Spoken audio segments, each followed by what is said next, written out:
So in the newest episode of One Piece, we saw ostensibly the strongest character ever, possibly. I mean, at least by feats so far, because we're finally seeing what Joy Boy is capable of, because we see Emmett, the robot, release a knot stored with his Haki, and it blows away the Gorosei. This is a pretty incredible sequence, especially in the anime. And I get that it's supposed to be like a really epic and cool thing, but in my opinion, Luffy looked terrified. He's like, whoa, what the hell is this? Like the way they zoomed into his eyes. The anime just gives off that feel sometimes, which that's fair. I guess, I mean, it's supposed to be a very significant moment, because I guess we can get into who Joy Boy was, which, let me mention, we don't really fully know who Joy Boy was, but we have a pretty good idea, especially since we get to see his silhouette most that we've ever seen, and he looks just like Luffy. He sounds like Luffy too. In fact, wasn't his voice like the original Luffy's voice actor or something? Yes. I believe back in like 1997, 1996, they did like a One Piece one-shot animated episode, just like a trial run. And the Joy Boy voice actor is actually Luffy's voice from all the way back then. So yeah, it further fuels the whole thing where it's like, yeah, Joy Boy's probably just gonna be a carbon copy of Luffy, but just altered slightly. Kind of how like, what, Rox and Blackbeard are like related. It's like, okay, they look exactly the same, but like a small twist. I think Joy Boy's gonna be the exact same way with Luffy. I mean, hell, we got like Lily and Vivi looking like identical twins out there. When we see her in Imu's room, it's like, yeah, like we're gonna get that with Luffy here. Hell, even Emmett says, whoa, I thought you were a Joy Boy for a second. Like I was mistaken. Yeah, it's gonna be pretty damn identical. I wouldn't even be surprised if Joy Boy winds up looking like the character from Romance Dawn, the prototype of One Piece, which I'm sure you're very familiar with. Oh yeah. So yeah, like 800, 900 years ago, there was this guy by the name of Joy Boy. He is said by Vegapunk to be the first pirate ever.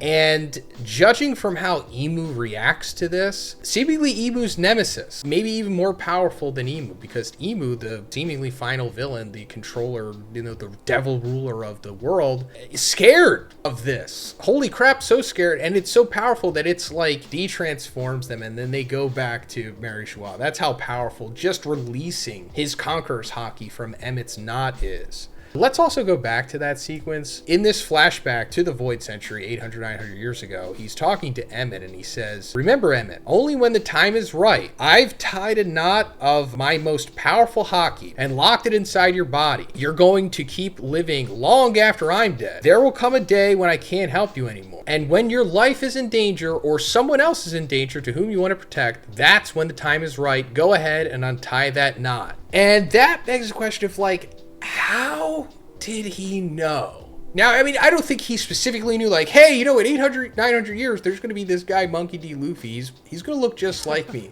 He's going to need your help against the Gorosei, who we're fighting right now. Yes, it's implied that the Gorosei existed back then, and they had fought against Joy Boy since Saturn recognizes Joy Boy in Luffy. They've been kept alive by Emu's devil magic or whatever. Does Joy Boy have himself like crazy observation Haki to where he can see hundreds of years into the future like Charlie from Fishman Island? Oh, no. Or is there like another Charlie type character that existed during the Void Century? Because seemingly they have prescience of some extent. They know that stuff was going to happen in the future.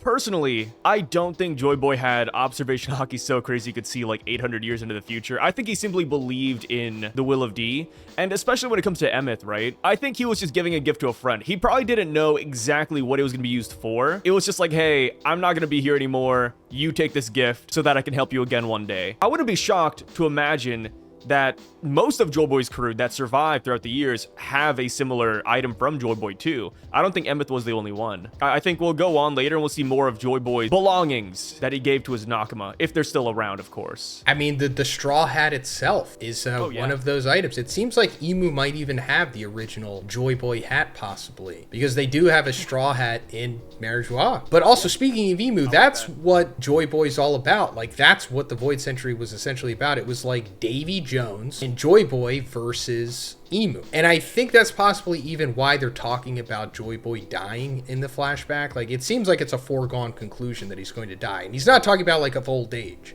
It seems like he knew what was going to happen. Like Emu was eventually going to defeat him or something like that. Like it was a foregone conclusion. I could be wrong about that. I mean, also we see Emmett saying, I'm sorry, Joy Boy, that I couldn't make you king. Implying that like, I'm sorry that you lost to Emu, or I'm sorry that I couldn't help you beat Emu, because if Emu lost back in the day to Joy Boy, then the world wouldn't be the way that it is. So that has something to do with that. And the whole Haki is just, I guess, him assuming, hey, Emu is going to live indefinitely. Seemingly. Maybe he knew what was going on with Emu that allowed them to live for so long. And he was like, well, Emmett, you're a robot, which technologically still unexplained, but it goes back to that Great Kingdom technology that seemingly lives on through Egghead. But he knew that Emmett's power source or whatever was going to let him live indefinitely or just a very long time. So he was like, hey, this battle against Emu is going to continue for many centuries, and you're going to be around at that time, and there will be a successor to me. And, it's also even kind of implied that maybe Joy Boy himself, along with Davy Jones, started like the Will of D. Like the D could mean two things, dawn and dust, something like that, bringing the dawn, bringing the dust. But maybe Joy Boy knew that like, hey, there will be someone who inherits my will in the future, whether it be Roger,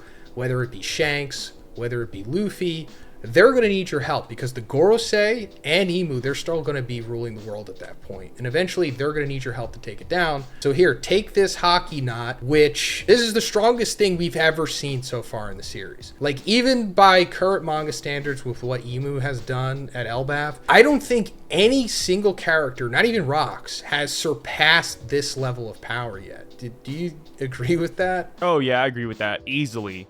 Yeah, Joy Boy's Haki here is just so immense. I mean, just the way he was able to send all 5 Gorosei essentially back home into their human forms, which is something Luffy wasn't able to do after the course of like 10 episodes. Yeah, Joy Boy is a different beast, and it makes sense. I don't think anybody's gonna be mad at that. Like, hey, the original protagonist from 900 years ago who started the Will of D, believe it or not, he might just be number 1. Yeah, I don't think anybody would be too upset. That's a great way of putting it. Joy Boy is the original protagonist of One Piece. If Sun God Nika himself wasn't the original one, then it is Joy Boy. Because seemingly Joy Boy's story is what One Piece is ultimately about, right? I mean, it's just unfinished Joy Boy's business. That's what. Yeah, we're looking for his treasure even. I mean, the One Piece, the Laugh Tale, that's something Joy Boy left there. It's all about him. That's a great point, because Vegapunk in this episode says that, whoever finds the One Piece, I'm paraphrasing, necessarily isn't who Joy Boy wanted to find it. And then we see like multiple options, which we'll talk about in another video. But yeah, the One Piece itself, the title of the series where this all started with, it is Joy Boy's treasure. Take that for what you will. I mean, Oda said that it will be literal treasure, but it's also going to be more than just that, of course. But yeah, Joy Boy is One Piece. So if you're curious, like that why this is so significant, that's because that. Yeah, but that's pretty much it, guys, for this one. Let me know what you think about Joy Boy and his latest big joyous appearance in the latest. The joyous appearance of Joy Boy. If you like the video, like it. Check out Sai's channel. I have the link in the description. Thanks, guys. See you in the next one. Peace out, guys.